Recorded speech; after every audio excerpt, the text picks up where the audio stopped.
Hello and most welcome to 1102 of the Heidegger series. And today, as indicated in the previous lecture, I will take up Michel Bitbol. He was, I think, the inspiration partly to what François Igor Pri wrote about.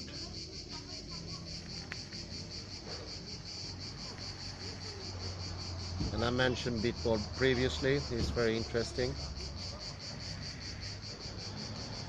Well deserved some consciousness or apprehension. And this is what I'm going to do today. This is a transcript of a lecture by Michel Bitbol that was held in the Institute for Raumexperimente in Berlin in 2013, and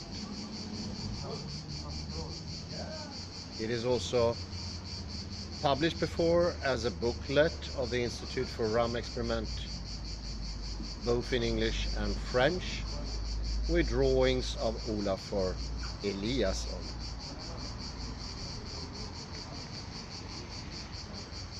The occasion was Olafur Eliasson's exhibition Contact at Louis Vuitton Center of Art in Paris from December 2014 to February 2015.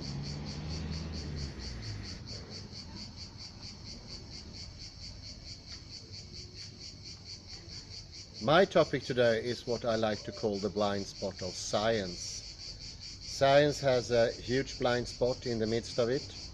And like every blind spot, it is ignored by the blinded.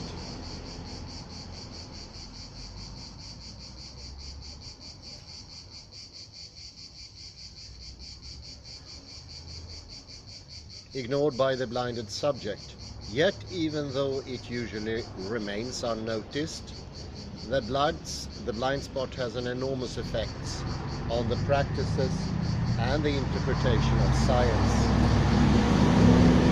I will explain here how to define this blind spot, its visible effects on the very practice and result of scientific research, and the way it threatens the coherence of science's broader self-interpretation. Finally, I'll sketch a possible strategy for overcoming this blind spot.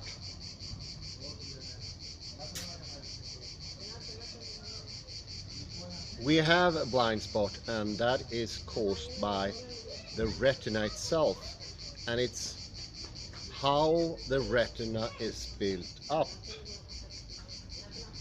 Physiologically speaking, this has to do with the fact that on your retina there is a certain area towards which all the nerve fibers converge, the stem of the optical nerve. In this small area, there are no more light-sensitive cells, and you therefore should see nothing. But it is not that simple. What do you see when you no longer see the black dot? Do you see a hole? No, you don't. You see a white surface. Exactly the same white surface at the periphery of the dot.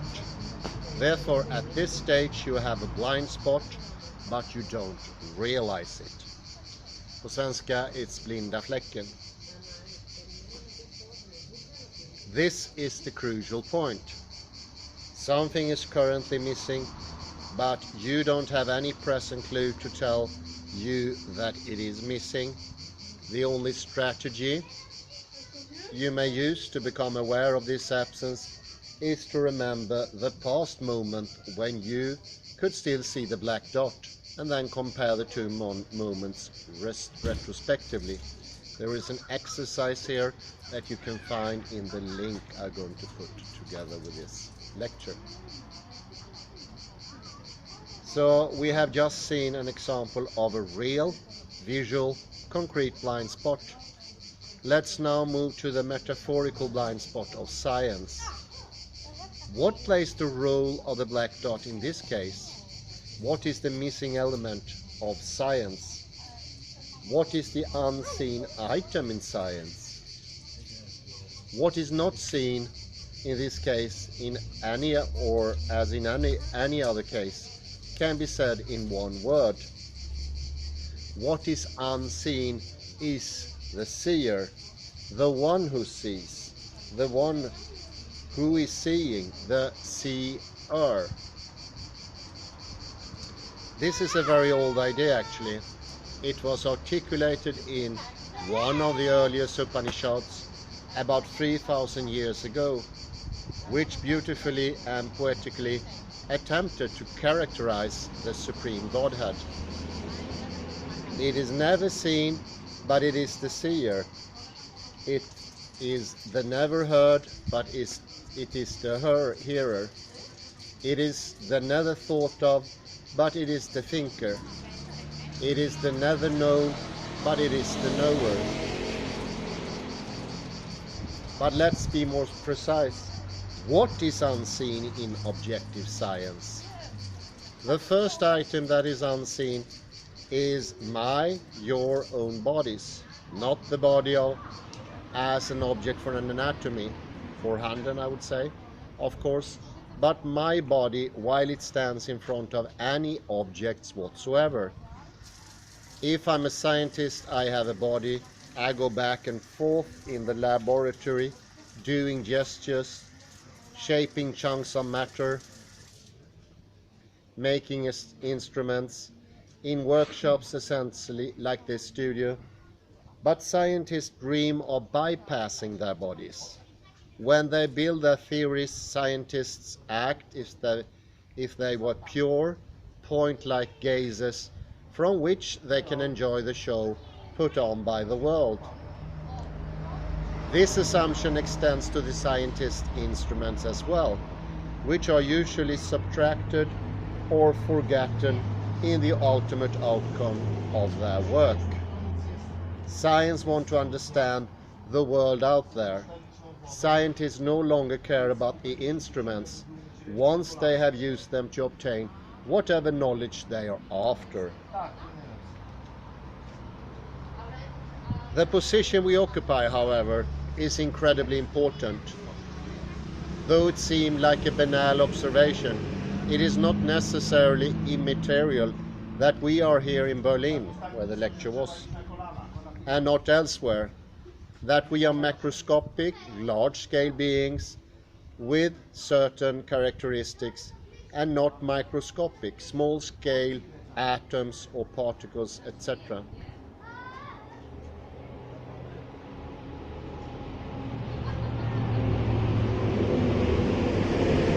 Within the work of science, these factors are very often not taken as seriously as they should be, in part because scientists aim to find laws of nature, and these laws should presumably hold true equally in Lhasa and in Berlin.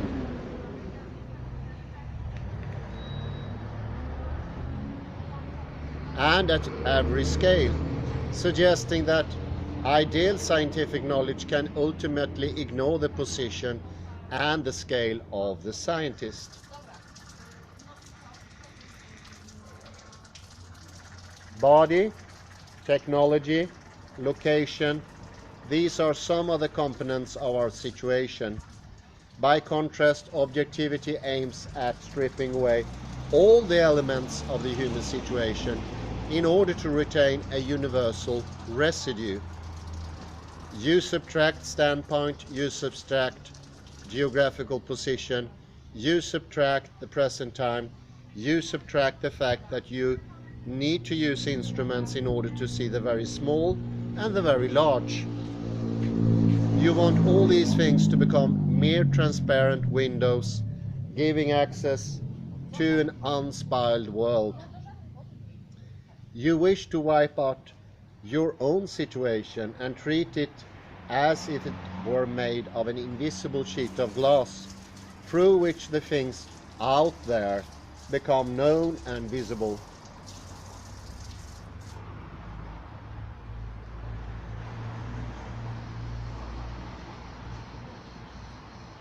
By the way, this is a metaphor that was often used by early artists of the Renaissance.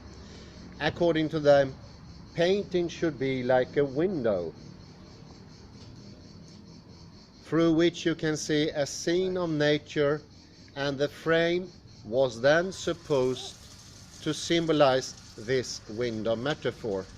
Nobody cared about the pigments, the color paste, the brute shapes, the thick or thin lines of painting, thin layers of painting, or the wooden or the metallic material of the frame.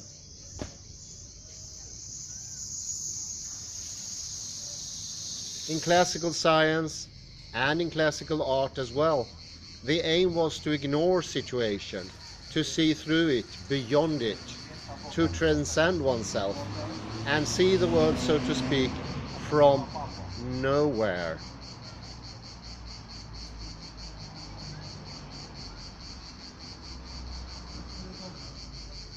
But the problem is that in all scientific revolutions, we are abruptly reminded of our situation. Our situation comes back to us like a boomerang. In the Copernican revolution of the 16th century, for instance, astronomers were suddenly reminded that they could say about the trajectory of planets were highly dependent on their situation as inhabitants of Earth. Depending on whether their Earth, our Earth, was motionless at the center of the universe, or rather moving in an orbit around the Sun.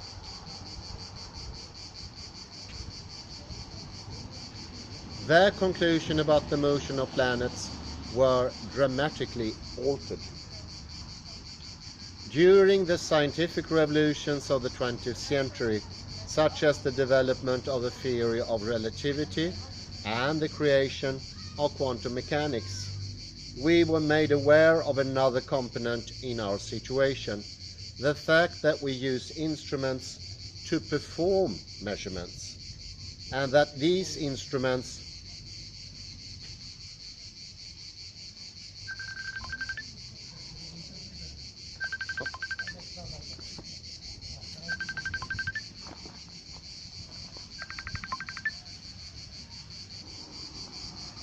Sorry for the interruption, we continue.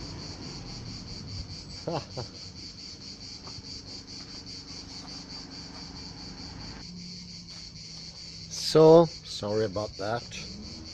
I'm very anxious to get on with this most interesting article.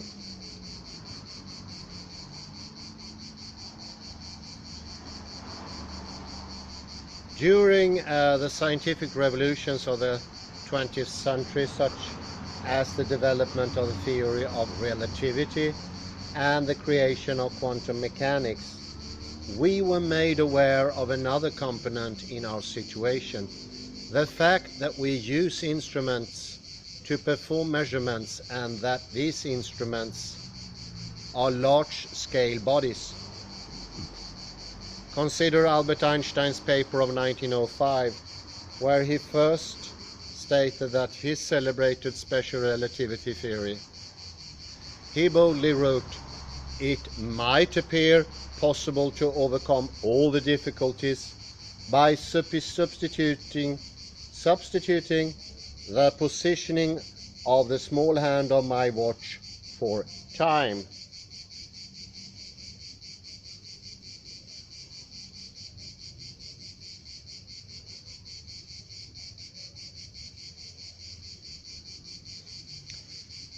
In other words, when we define time, we cannot ignore the fact that we are using clocks to measure it. In a sense, clock readings take on a defining function of time. The readings themselves are taken as substitutes for time until there is no such thing as time independent of some measurement. The same holds true in quantum physics. The important turning point in this field was the formulation of matrix mechanics in 1925 by Werner Heisenberg.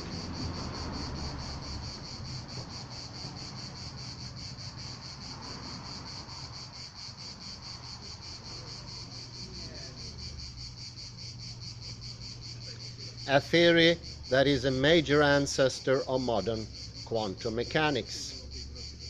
In the introductory part of this paper, Heisenberg took inspiration from the young Einstein of special relativity theory and wrote, "It seems reasonable to try to establish a theoretical quantum mechanics analogous to classical mechanics, but in which only relations between observable quantities occur."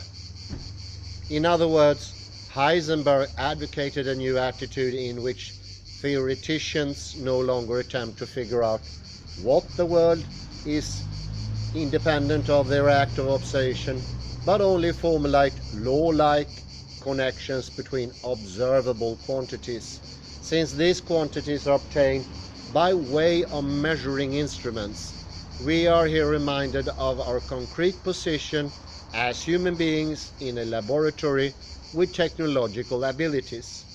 Here again, scientists were brought firmly back to their own situation. Indeed, this motif of a sudden return to subjective situation begins to look like a permanent feature of the epochs of creativity in science. Now, let's go even further than the spatial and technological components of our situation.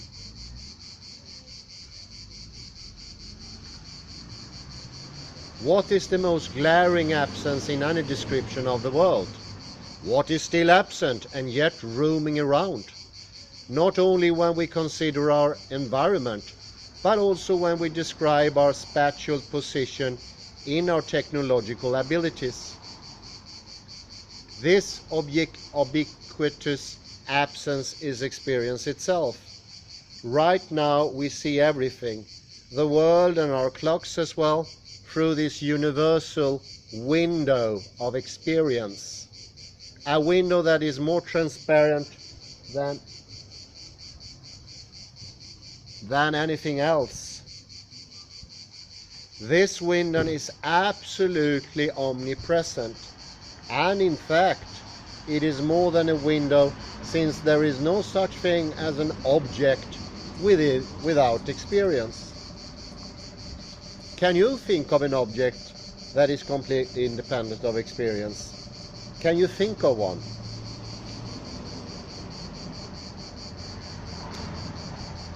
A meteorite, somebody answer. Okay, is it completely independent of experience? No. Why? Well, by thinking about it, I experience my thinking about it.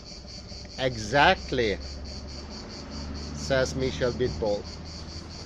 That is the trouble. As soon as you think about something that is independent of thought, this is something is no longer independent of thought.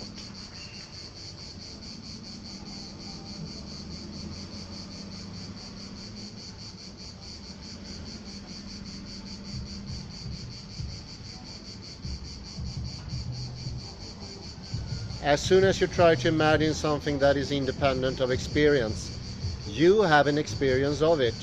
Not necessarily the sensory experience of it, but some sort of experience. Imagination, concept, idea, etc.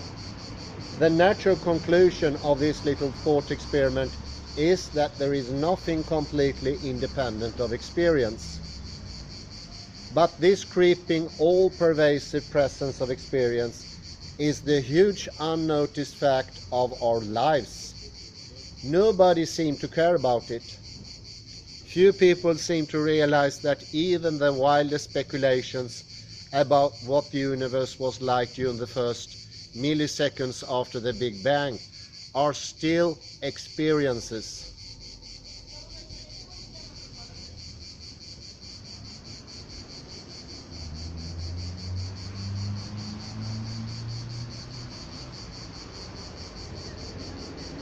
Most scientists rather argue that the Big Bang occurred as an event long before human beings existed in the universe.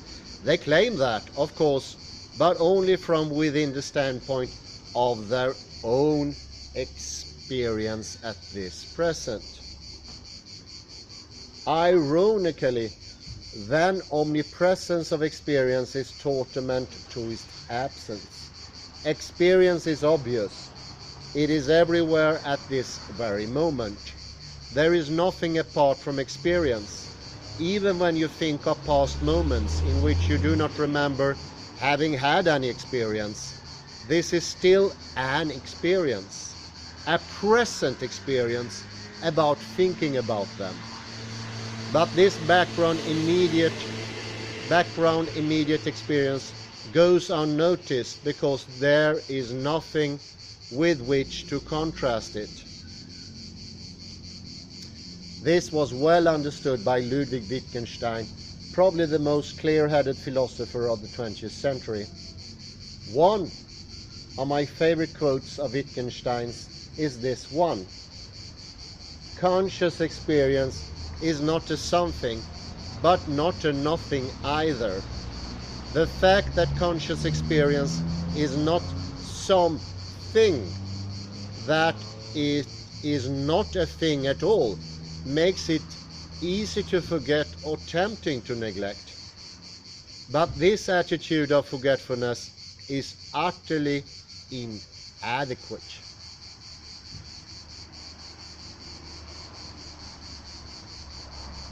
As scientists and ordinary human beings who participate in consumer society, we are so fascinated by solid things we can possess that we tend to overlook everything else. We are obsessed by what the philosopher Axel Honneth calls universal reification, which turns any value or living being into an object, which causes us to conflate existence and thingness. But experience is by no means nothing, even though it is not a no-thing. One could even argue that experience is everything for us at this very moment.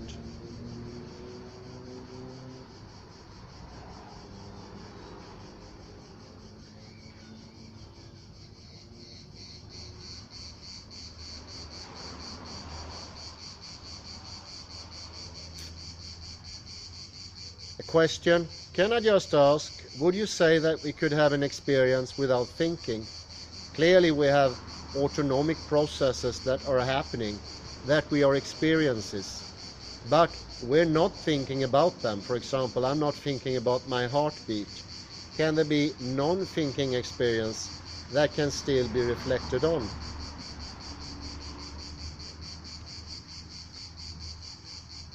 Michel Bitbol: yes, there is experience without thinking. For instance, the experience of realizing that you are now thinking is thoughtless.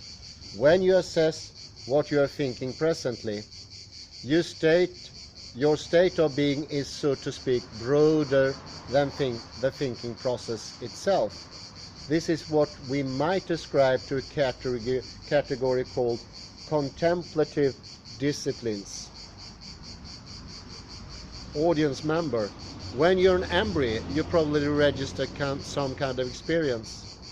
Michel Bitbol: that is probably right. I agree with that embryos might well have a former experience, but I remain reluctant to be more assertive because I know that this is just a reconstruction. The best thing I can do now is to find some arguments in favor of this thesis, is to try to probe through the strata of my own history of experiencing. The goal then would be to dig deep enough in my own lived past to find a stratum of very elementary experience that can be related to embryonic experience. A fascinating attempt in the direction was Sandor Ferenc's book entitled Thalassa. Now, let's come back to the blind spot of science. A good metaphor for it was given once again by Wittgenstein in his famous Tractatus Logico-Philosophicus, first published in 1921. The relevant sentence is the following: nothing in the visual field allows you to infer that is seen by an eye. Let's think a little further about this remark. When you see a landscape, how do you know that it is seen by an eye? Usually you don't even think about this. The eye is the unseen condition of seeing, but with a little effort you can determine that there is an eye in the background. For instance, you can close your eyes and notice, oh, now I don't see anything. That suggests that this landscape was seen through this pair of little spheres that I'm feeling with my palms under the shut eyelids.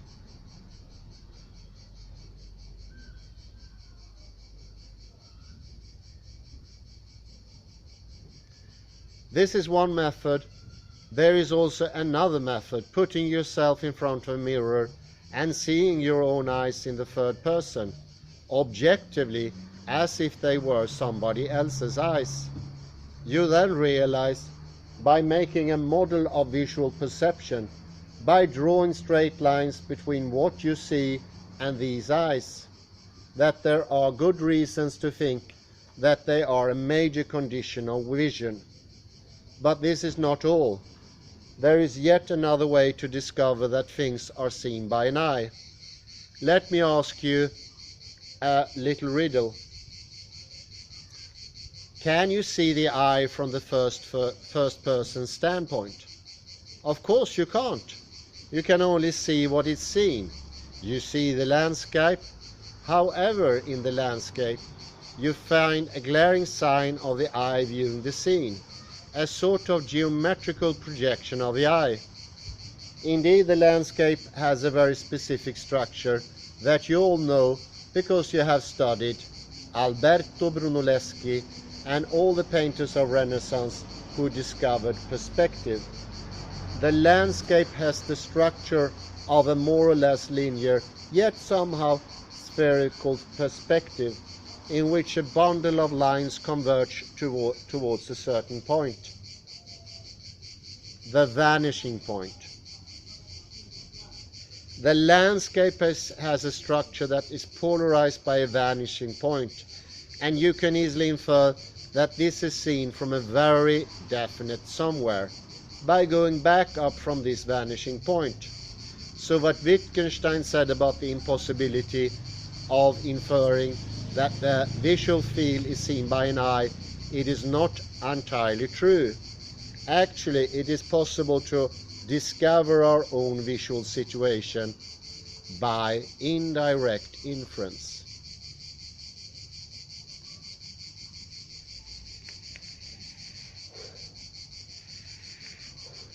Now, when knowledge is at stake, things are quite similar. This was pointed out by Nishida Kitaro, a Japanese philosopher from the beginning of the 20th century, who was a specialist in German idealism and in Zen. He noticed that as soon as one adopts the standpoint of objective knowledge, the knower does not enter into the visual field. This is almost identical to Wittgenstein's remark, but in a less metaphorical disguise. Here the blind spot of objective knowledge is clearly pointed out. The knower is the unknown of this modality of knowledge. Let us go a little further and ask about experience beyond vision and knowledge. It is tempting to extend Wittgenstein's remark not only to knowledge, but also to experience. Nothing in experience allows you to infer that it is experienced. What do you experience? You experience things, you experience properties, you experience relative positions, but you don't experience experience.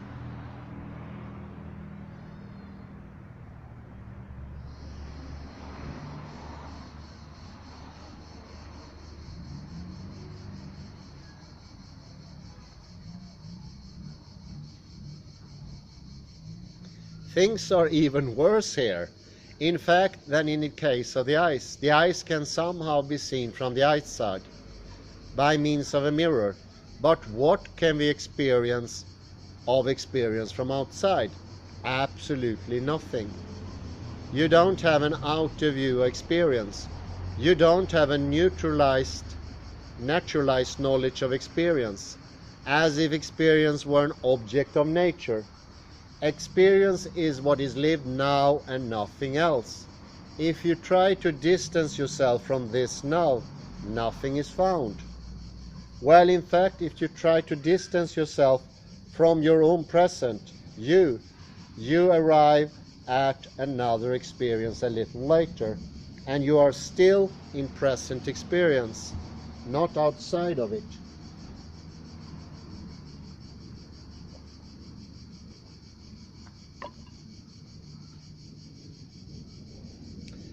Our field of experience is comparable to the visual field, just fuller and richer. What belongs to experience includes the same visual landscape as before, but also involves tactile, oral, and intellectual elements.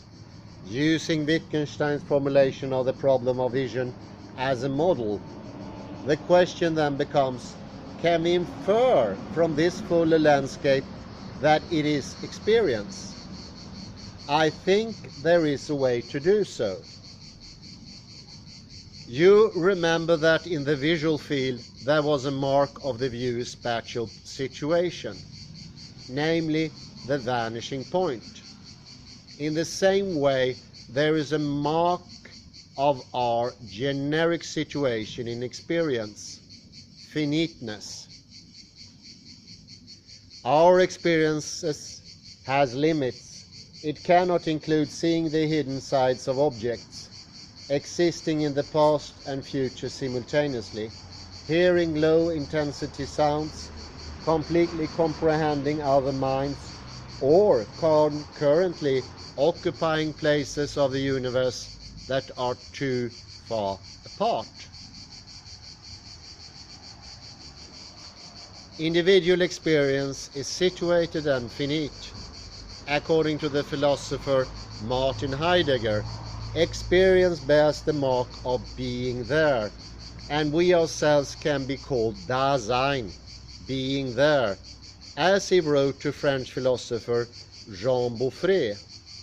This peculiar structure of experience, this mark of finiteness, is precisely what allows you to know what is presented to you is indeed experienced by you. This kind of reasoning, which starts from the structure of what is presented in experience and then goes upstream to its precondition, is called transcendental deduction, a term taken from philosophers Immanuel Kant and Edmund Husserl. Just as you can go upstream from the perspectival structure of a landscape to the precondition that it must be seen by a localized eye, you can also go upstream from the structural finitude of some field of givenness to the realization that it is experienced by you as a Dasein. In both cases, you perform a transcendental deduction. You infer a transcendental knower, a knower that transcends knowledge because it's not itself an object of knowledge.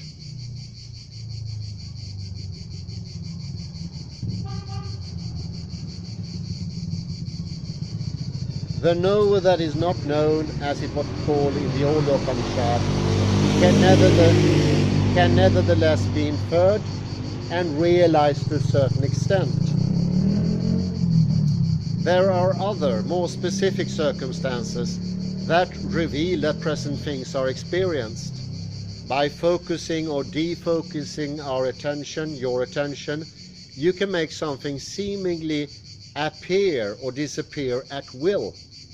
Thus, you know that there is experience of this object as well as the object, because the experience can vary, whereas the object is taken to be stable. also by practicing meditation or by employing the famous phenomenological epoche. You can defocus your attention from objects and refocus it on mental acts of perceiving them.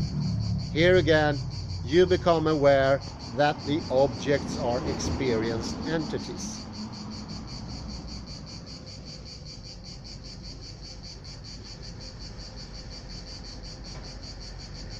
The author who best understood this blind spot of science was Edmund Husserl. In his late work, The Crisis of European Sciences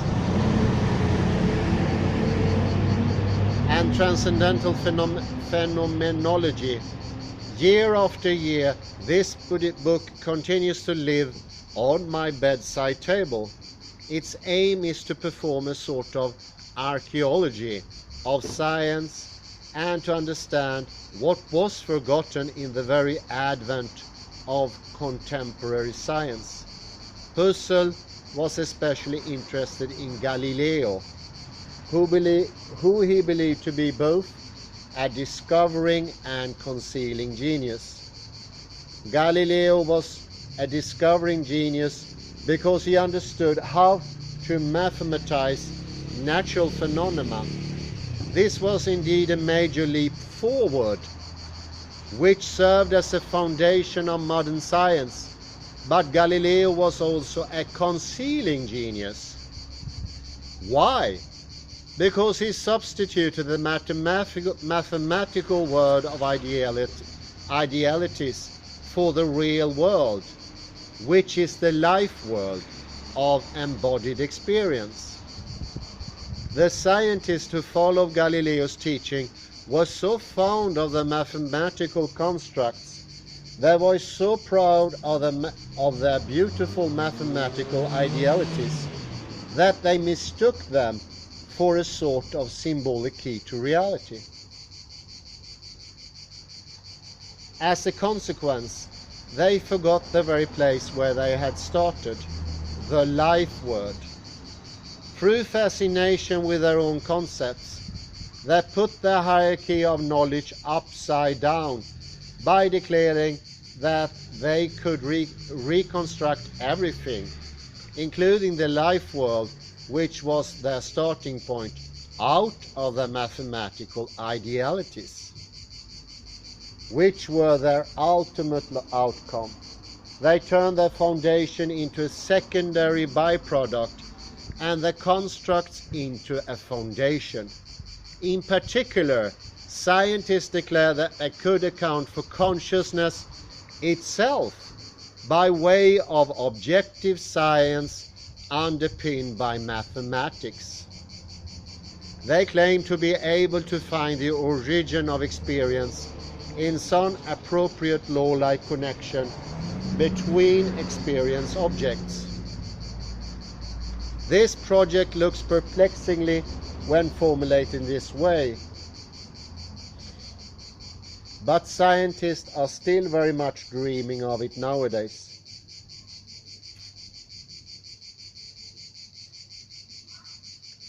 Husserl explained the paradoxical aspect of such a project as well. The subject relative is supposed to be overcome. However, the subject relative is, on the other hand, still functioning, not as something irrelevant that must be passed through, but as that which ultimately grounds the theoretical logical ontic validity for all objective verification. In other words, situated experience, namely subjective relative experience, is supposed to be accounted for by objective knowledge, but objective knowledge is itself grounded on situated experience, namely on the subjective relative. This is a half-buried vicious cycle. We can thus begin to understand Husserl's discomfort with the concealing genius of Galileo. Now, how is this blind spot manifest in modern science? How does it reveal itself? What are its consequences? Is it neutral or highly damaging? You might believe or hope it is in fact neutral. You might then think it is useless to keep in mind the blind spot, the life world, or our own situation. After all, scientists are so successful that it looks like their self-inflicted blind spot is harmless. Why should they bother to become aware of their own lived starting point, if just forgetting it has no harmful consequences? Unfortunately for them, this is not the case. The blind spot has devastating consequences for science. True, science grows increasingly efficient from a technological point of view, but its self-understanding is dramatically impaired by the persistence of an ignored blind spot in its midst. Science does not understand itself, and it is therefore disoriented. To give you an example, let me move to the current project of neuroscience, understanding consciousness. Some philosophers feel that this project is hindered by an exceptional difficulty that they call the explanatory gap. They consider that explaining the emergence of conscious experience from the physical world is a hard problem. So hard, in fact, that the perspective of solving it is bleak.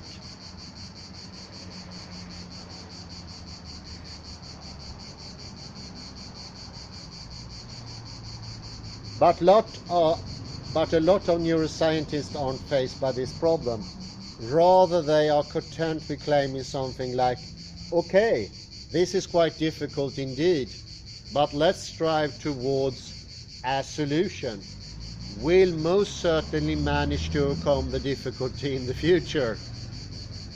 We have to put Richard Dawkins into that, and especially Daniel Dennett. But never mind, and I parenthesis from my point. Now, if those very same scientists thought a little harder about the origin of their questioning, about the nature of their methods, they would be much less optimistic about the prospect of solving this hard problem, of how consciousness emerges from a physical world. To make this easier to understand, I would give you an alternative formulation of the hard problem that renders the paradox immediately visible and that shows how scientists are, in a way, falling into their own methodological trap.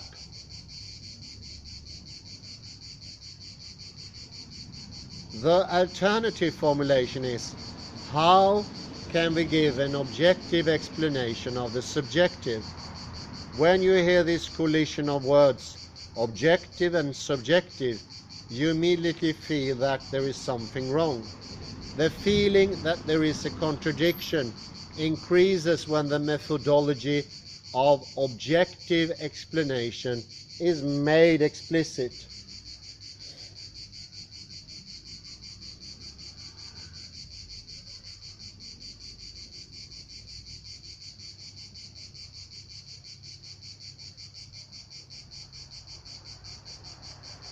How can we recover subjective experience after having banished it deliberately by the process of objectification? Indeed, objective is the name we give to a domain of phenomena from which we have subtracted as many elements of our subjectivity and our situation as possible. How is it possible to recover subjective experience from the residual material that was obtained by subtracting subjectivity in the first place?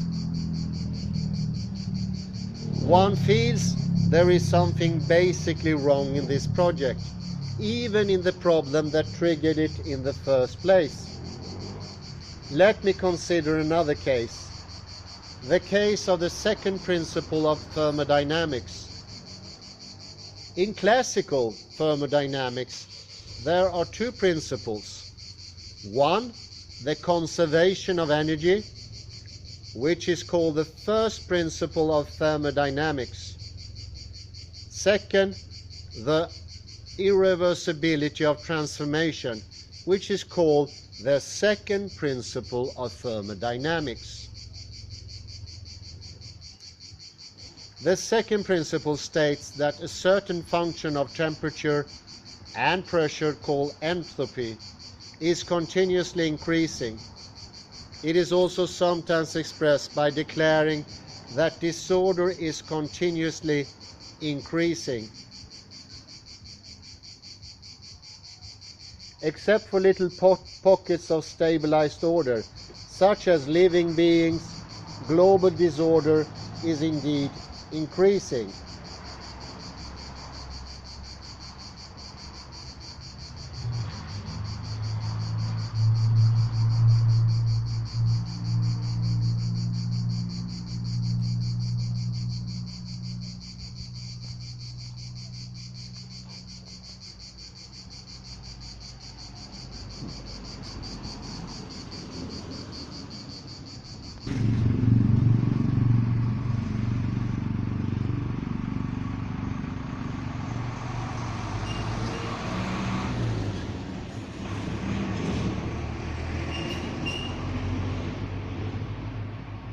The second principle states that a certain function of temperature and pressure, called entropy, is continuously increasing.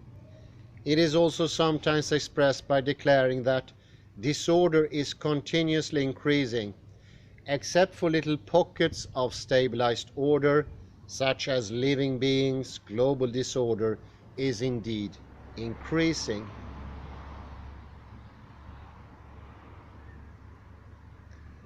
Now the problem is that apart from this globally valid second principle of thermodynamics, which was postulated to account for certain large-scale phenomena, such as the impossibility of a spontaneous transfer of heat from a cold to a hot material, all the rest of physics applied to local phenomena is made of reversible laws. I often mentioned that before, and it's very important to remember. This is the case of Newton's laws in classical physics and Schrödinger's equation in quantum physics. In the context of these reversible laws, nothing fundamental changes if one substitutes decreasing time for increasing time in an equation. The second principle of thermodynamics, however, superimposed globally over all experiences in the physical world, holds true only for increasing time. The difficulty is then the following. How can we arrive at the global irreversibility of entropy using these local reversible laws of physics? How can we explain time asymmetry out of the basic time-symmetric laws of physics? Here again, many scientists consider this a respectable research program, but maybe the problem is wrong from the outset. Maybe it's nonsensical to ask the question, even to ask this question. To understand why there is indeed a contradiction in the very formulation of the problem, you just have to think about how the standard reversible laws of physics are established. In order to arrive at physical laws such as Newton's laws or Schrödinger's equation, one overcomes the feeling of time passing, abstract out time as a precondition for experience. This is incredibly important. And only retain its measurement in the form of clock reading. Think about Albert Einstein. Therefore, we first eliminate the experienced irreversibility in favor of abstract numbers, the clock reading. in local natural laws, and then we expect to recover this irreversibility in the globally applicable law of entropy. This is a deep paradox once again, not a paradox of science, but a paradox buried deep in its most elementary foundations.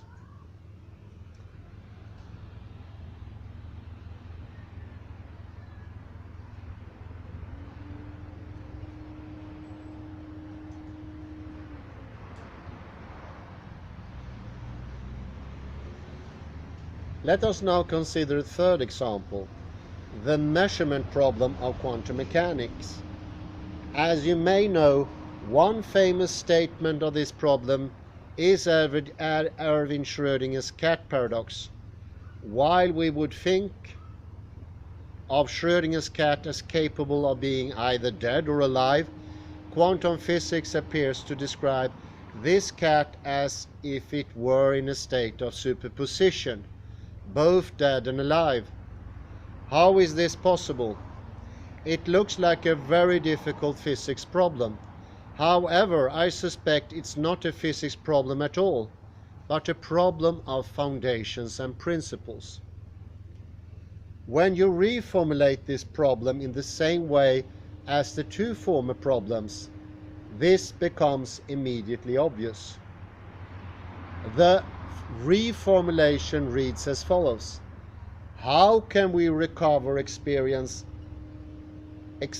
actuality after having intentionally banished it in favor of pure statements of potentialities or possibilities?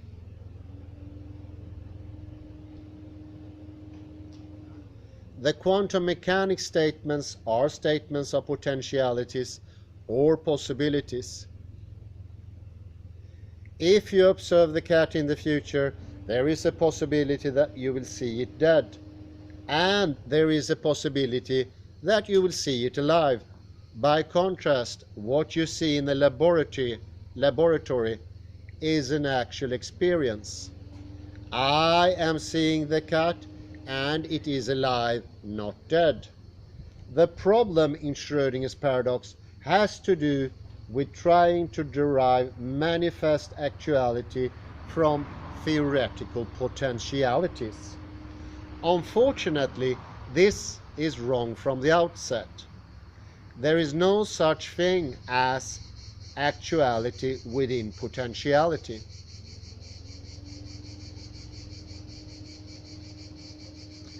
Potentiality refers to a set of possible future events, but it does not contain it in a single given actuality.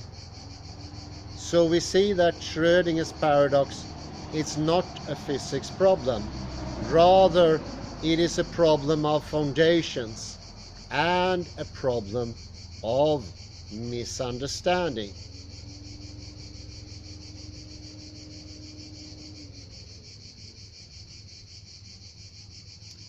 Let's look a little closer at the first of these foundational problems. Let's examine how philosophers of mind and contemporary scientists deal with the hard problem of consciousness. They formulate what I call an inductive argument in favor of the disappearance of the last mystery. The last mystery, of course, is the mystery of consciousness. There is no other mystery like the mystery of consciousness. To begin with, what is an inductive argument?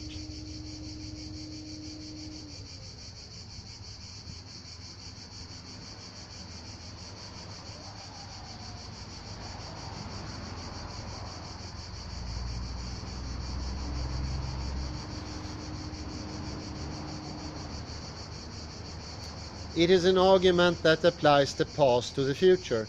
According to it, what we have done successful in the past will succeed also in the future. In the past, science has done so many wonderful things to clarify what we previously called mysteries, that it looks like no mystery at all will be left in the future. Let me list some of these wonderful achievements. using the formulation of the supporters of the inductive argument. 1. We have reduced heat to the kinetic energy of molecules. We have demonstrated that heat is nothing other than a macroscopic manifestation of the fact that microscopic constituents of matter, molecules, are rushing everywhere in gases and vibrating steadily in solids. We have, 2, reduced living processes to biochemical networks. The discipline called molecular biology has disposed of the mystery of life. 3. We have reduced time to a dimension of Minkowski space, the so-called 4th dimension. 4. We have reduced color to a function of wavelength of the electromagnetic radiation that composes light.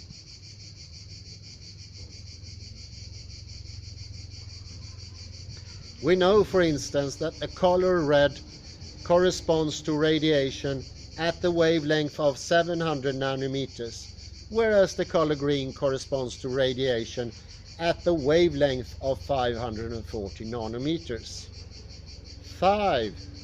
We have reduced thought to binary mechanisms by means of the famous Turing machine, whose present realization is the computer. 6. We have reduced information to a probabilistic formula proposed by Claude Shannon, and this list can go on and on and on.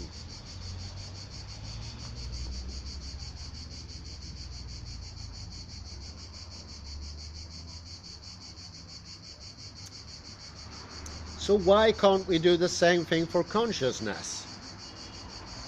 The old mystical explanations, e.g. the element of fire for heat, the vital principle for life, the detached intellect for thought, the divine chronos for time, have all disappeared in the past. Therefore, some people conclude the mystery of conscious experience will also disappear in the same way in the future. But the question is, do you really believe this? I suspect you might be tempted.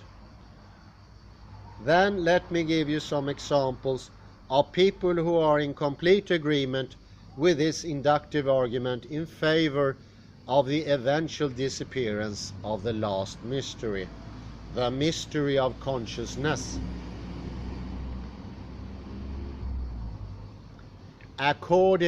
Listen now, according to Daniel Dennett, quotation, we have now achieved mechanistic explanation of metabolism, growth, self-repair, reproduction, which not so long ago looked too marvelous for words. Consciousness, on this optimistic view, is indeed a wonderful thing, but not that wonderful, not too wonderful to be explained using the same concept and perspectives that have worked elsewhere in biology. End of quote. In this argument, though, there are some hidden assumptions. One interesting assumption of this kind is contained in the word elsewhere. By using this word, Dennett immediately implies that consciousness is one biological phenomena among many others. Maybe an unusual biological phenomenon, but a phenomenon that is not basically different from digestion or breath.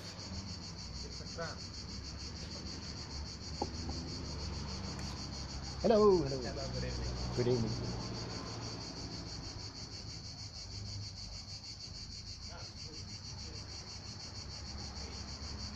In this argument, though, there are some hidden assumptions. By using this word, Dennett immediately implies that consciousness is one biological phenomenon among many others. Maybe an unusual biological phenomenon, but a phenomenon that is not basically different from digestion or breath. Therefore, he concludes, the mystery of consciousness will be dispelled by the very same methods that helped us to understand other biological phenomena. Is this so certain? I let you decide. Meanwhile, another difficulty arises. It arises from my use of a unique word to characterize both living beings and consciousness, the word phenomenon. Is consciousness truly a phenomenon? This is a deep question. Who has an idea about that? Do you think consciousness is a phenomenon? One questionnaire. Well, what is a phenomenon? I would say yes or no. The word doesn't necessarily have to have clear boundaries, does it? Yes, Bitbol answers, that is an important point. A phenomenon is an appearance. According to the Greek etymology of the word, it is something that appears. Clear light, blue shade, etc. I want to submit to you the possibility that the answer to my question, is consciousness a phenomenon, is negative. Why? Because conscious experience is not an appearance. It is the condition for anything to appear. Consciousness is definitely more than a phenomenon. It transcends phenomena. It holds a transcendental position with respect to phenomena.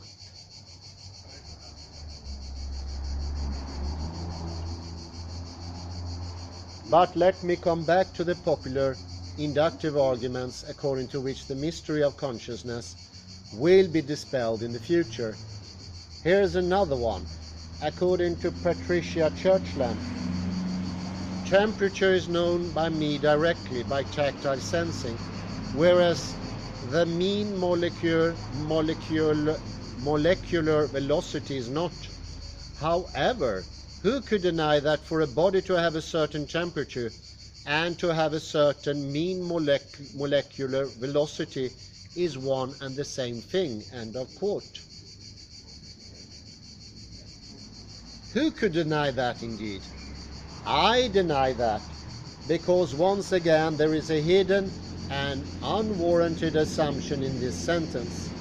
The hidden assumption is that what was reduced by physics to mean molecular velocity is an experience, a tactile experience of hot or cold. Is it really the case? Let's examine the point a little bit more closely. What was actually accounted for in the series of reductions performed by science? It is an experience or something else. I will argue that in every case it is in fact something else. What was reduced to average molecular kinetic energy is an objective variable called temperature that you can measure by, say, plunging a thermometer into a bath, but not what is felt and experienced subjectively as hot or cold. Similarly, what was explained by molecular biology is not the whole of life. Indeed, life is not only a phenomenon out there or something to be seen under a microscope. It includes the fact that when you are a living being, you live a lived experience. Let me insist on this point. And here Bitbol gets more persistent. He is like a hedgehog, or hedgehog, not giving up. Let me insist on this point. According to Renaud Barbara, the verb to live has two meanings, an intransitive and a transitive one. A fish is a living intransitive, whereas Hamlet is living a strong emotion. transitive.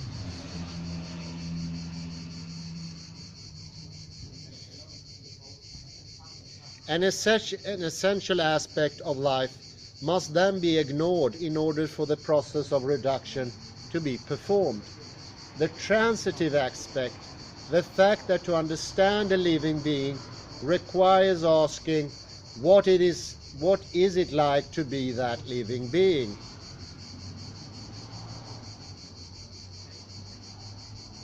The same can be said of thought. What has been reduced to mechanical process is objective derivation or inference, but not experienced truth. When you perform an act of reasoning, you don't only mechanically associate one symbol with another symbol, which is something a machine can do even better than we can. You can also achieve an amazing result. You reach a realization that an argument is either true or false.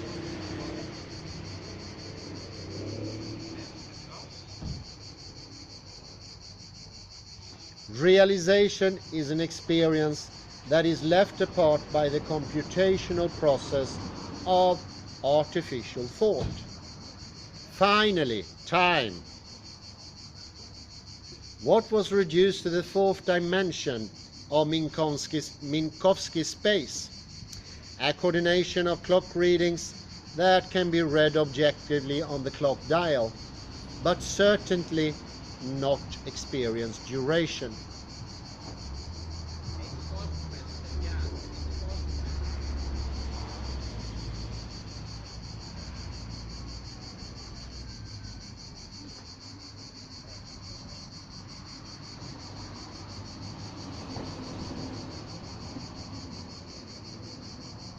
Thus we can see that experience has actually been reduced in none of these cases, not even the slightest feature of it. In this long series of science past reductions, there is a persistent, untamed, irreducible residue, this small maybe, which is nothing other than the very blind spot of science as a whole, lived experience. Lived experience is completely, absolutely untouched by any one of these reductions. You may still have the conviction that reduction of experience to some mechanism will occur in some unfathomable future. Nothing prevents you from feeling so, but my point was to show you that the past of science does not favor this belief about the future. None of the cases of past reductions offers even the smallest clue for performing this ultimate reduction. None of them provides us with a good analogical reason to think that the reduction of the ultimate mystery of conscious experience will indeed be achieved by similar methods.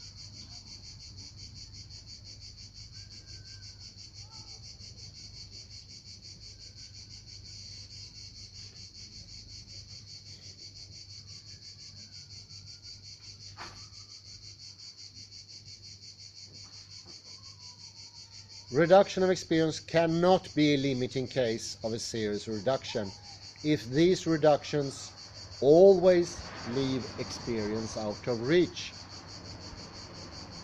Question: does or do the sciences actually claim this? Bitbol: I think so. The dream of many scientists is to reduce everything, including experience, to neural or other physical processes, or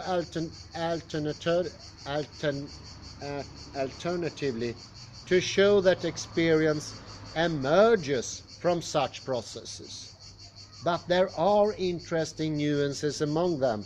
Some of them, following Churchland or Dunnett, just consider that a hard problem is no problem at all, insofar as it is not a scientific problem. Other scientists believe that they have already captured the secrets of consciousness. This is the case with Giulio Tonini, who claims that consciousness is integrated information of the brain.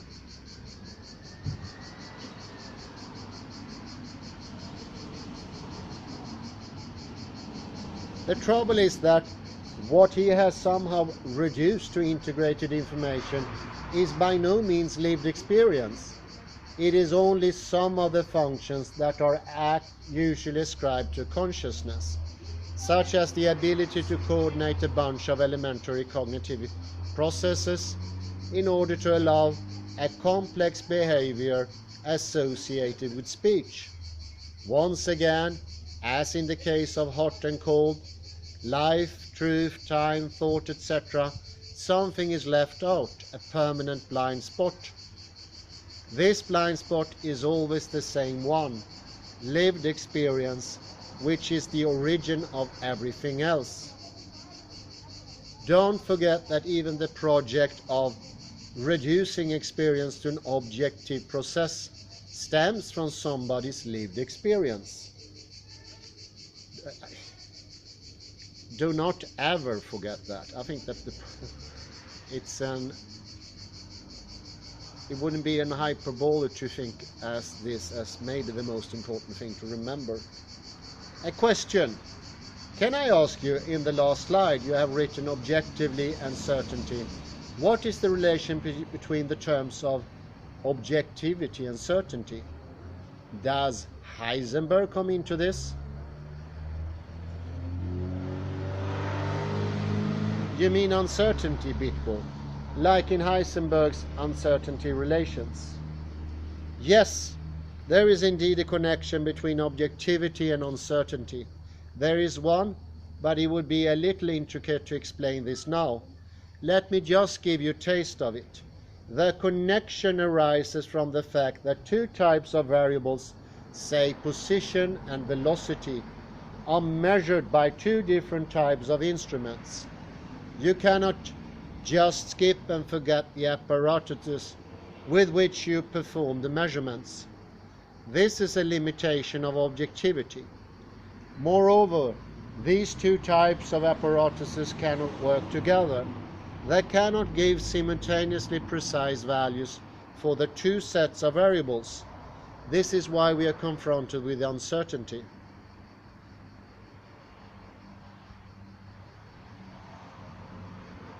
Question. At the end of the day, Heisenberg is saying that there is no such thing as objectivity, just an approach towards objectivity dependent on how, who, or what is measuring right.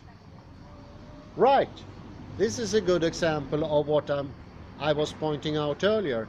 There was a moment in history in which scientists realized that they could not completely ignore the methods they used in order to get knowledge. And more generally, they could not ignore their own situation. So objectivity in the most extreme sense of complete detachment and indifference with respect to instruments, methods, and situation turns out to be impossible. Yet objectivity in another, weaker sense is perfectly accessible. What is accessible is elaborating a form of knowledge that can be shared and agreed upon by an embodied situated knower. Let me consider an example. Thermodynamics has managed to render its variables, like temperature, independent of the subjective feeling of hot and cold.